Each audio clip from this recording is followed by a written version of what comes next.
Robert Picot, Gainsbourg, quel curieux nom, est-ce qu'on parle de Gainsbourg, Gainsbourg qui fait des booms, pourquoi ce titre? Bien, quand j'étais dans le showbiz, j'ai connu beaucoup de gens célèbres, et notamment Gainsbourg. Et je voulais faire un bouquin sur Gainsbourg, et puis je me suis aperçu qu'il y en avait 300, tout le monde a écrit sur Gainsbourg.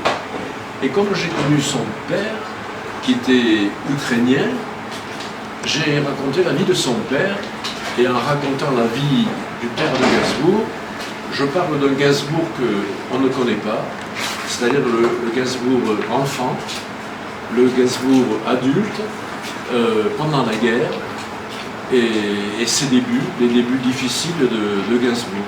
Voilà, j'étais très copain avec Gainsbourg, mais en racontant la vie de son père, qui est mort en 71,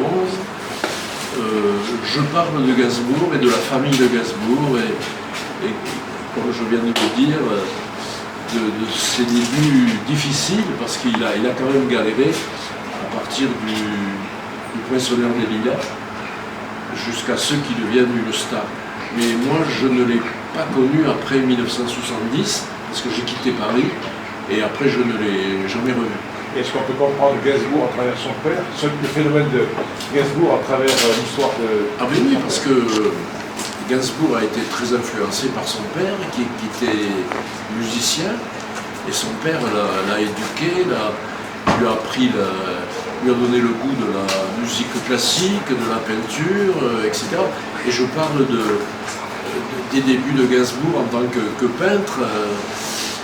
Voilà, donc c'était une personnalité très, très complexe que j'ai beaucoup aimé, et je suis fier de l'avoir rencontré à une époque où on ne le connaissait pratiquement pas.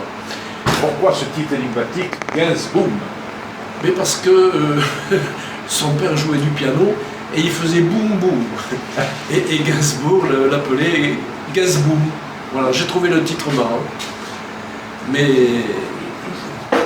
donc, je le répète, c'est à travers le père de Gainsbourg, et je parle de Gainsbourg, pas star, quand c'était Gainsbar, là, là je ne l'ai pas connu, heureusement.